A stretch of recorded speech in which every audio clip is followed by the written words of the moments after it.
নমস্কার বন্ধুরা, সুষমা কিচেনে আপনাদের সবাইকে আরও একবার স্বাগত। আশা করি আপনারা সবাই খুব ভালো আছেন, সুস্থ আছেন। চলে এসেছি আজকে আরও একটি নতুন ভিডিও নিয়ে।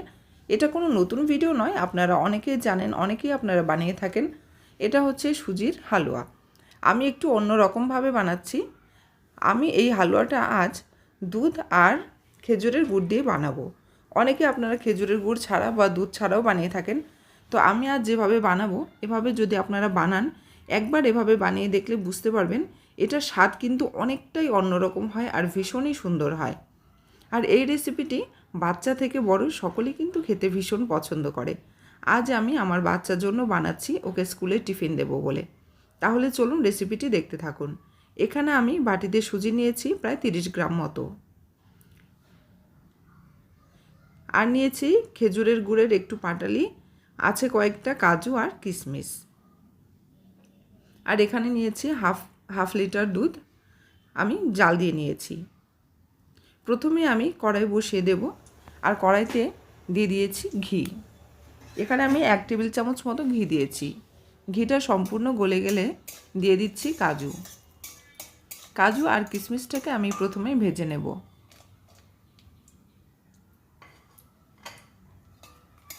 এই রেসিপিটি আপনারা লুচি, রুটি, পরোটা সব কিছুর সাথেই খেতে পারেন, আর এমনিও খেতে পারেন।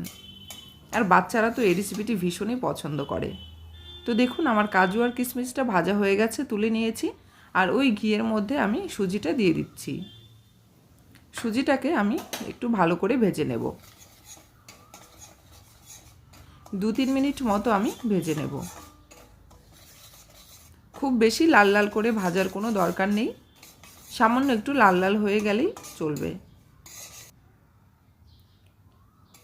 তো দেখুন আমার সুজিটা কিন্তু 2-3 মিনিট মতো ভাজা হয়ে গেছে, আর দেখে বুঝতে পারছেন কালারটাও কিন্তু অনেকটা চেঞ্জ হয়ে এসেছে। এবার আমি গরম দুধটা ঢেলে দেব। খুব সুন্দর একটা গন্ধ বেরিয়েছে। এবার আমি দুধটা দিয়ে দিচ্ছি। আর দুধটা দেওয়ার সঙ্গে সঙ্গে কিন্তু সুজিটা খুব ভালো মতো নাড়তে থাকবেন, তা না হলে কিন্তু নিচে সুজিটা একেবারে দলা পাকিয়ে যাবে, তখন সেটা খেতে একদমই ভালো লাগবে না। সুজিটা অনেকটা ঘন হয়ে এসেছে। এই পর্যায়ে আমি দিয়ে দিচ্ছি ছোট একটা তেজপাতা। এটা একেবারেই অপশনাল, আপনারা চাইলে দিতে পারেন, না হলে নাও দিতে পারেন। আর এখানে আপনারা চাইলে এলাচের গুঁড়ও দিতে পারেন, কিন্তু আমি দিচ্ছি না, কারণ যেহেতু আমি আজ খেজুরের গুড় দিয়ে বানাচ্ছি, তো খেজুরের গুড়ের একটা সুন্দর ফ্লেভার আছে, এমনিতেই ওই ফ্লেভারটাতেই খুব সুন্দর এটা টেস্ট হবে। 1 চিমটি লবণ দিলাম, আর আমি খেজুরের গুড়টা দিয়ে দিলাম।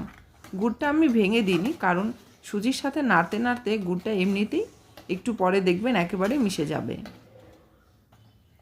তো দেখতে পাচ্ছেন গুড়টা খুব সুন্দর মিশে গেছে, আর এতটা সুন্দর গন্ধ বেরিয়েছে কি বলবো।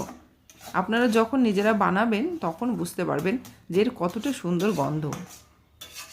ঘি আর খেজুর গুড়ের গন্ধে চারদিকে একেবারে মমো করছে।